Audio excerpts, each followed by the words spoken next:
மார்க்கம் தெரியாது.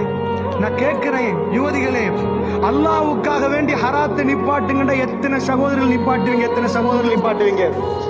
எத்தனை பேர் நிப்பாட்டுவீங்க?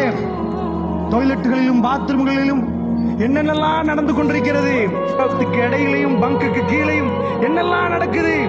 உங்களுக்கு எல்லாம் உரிமை, எல்லாத்துக்கும் சுதந்திரம் தரப்பட்டிருக்கிறதா?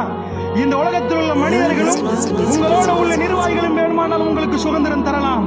ரப்புல் இஸ்ஸத் உங்களை பார்க்கிறான். அல்லாஹ் அழிக்க நாடினால் அழித்து விடுவான். அல்லாஹ்வுடைய நல்லடியார்களே, அல்லாஹ் உங்களுக்கு அருள் புரிய நாடினால் அல்லாஹ் உங்களை சிறப்பிப்பான். அல்லாஹ்வுடைய நல்லடியார்களே, நன்றாக புரிந்து கொள்வதற்காக வேண்டியதை சொல்கிறேன்.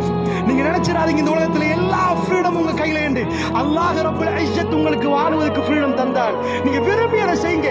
அதனுடைய பலனை நீங்க அனுபவிப்பீங்க. அவருடைய பலனை நீங்க அனுபவிப்பீங்க. அதனால சொல்றேன், ஜுலைபி பிரதியுடைய மனைவி ஜுலைபி பிரதியல்லானவர்களை ஏற்றுக்கொண்டார்களே, ரசூலுல்லாஹ்வுடைய ஒரே ஒரு வார்த்தைக்கு அல்லாஹ்வை நேசிக்கிற, அல்லாஹ்வுடைய தூதரை நேசிக்கிற எத்தனை யுவதிகளும் இளைஞர்களும் அல்லாஹ்வுக்காக இப்ப ஹராத்தை விட நீங்க ரெடியா இருக்கிறீங்க. இப்ப ஹராத்தை விட ரெடியா இருக்கிறீங்க. அல்லாஹ்வுடைய நல்லடியார்களே, முஸ்லிம் பொம்பளை பிள்ளைகள் காஃபிர்களோடு போடுகிற கூத்து தெரியாதா? எங்களுக்கு அசிங்கம் தெரியாதா? அம்பலப்படுத்தப்படுகிறது தெரியாதா? எக்கச்சக்கமான விஷயங்கள் பரப்பப்பட்டுக் கொண்டிருக்கிறது. அன்பிற்கினியவர்களே, நீங்கள் எல்லாம் ரசூலுல்லாஹ்வை நேசிக்கிறவர்களா? அல்லாஹ்வுடைய தூதரோட நீங்கள் பாசம் வைத்தவரா? உங்களை படைத்து உங்களுக்கு கண்ணு மூக்கு தந்த ரப்புல் இஸ்ஸத்தை பார்க்கணும் என்று நீங்கள் விரும்புகிறீர்களா? அல்லாஹ்வுடைய நல்லடியார்களே, அவன் உங்களை படைத்தவன். அவனோடு நீங்கள் சஜிதாவுல விழுந்து அல்லது அந்த உறவை பேண வேண்டும் என்று நினைக்கிறீங்களா?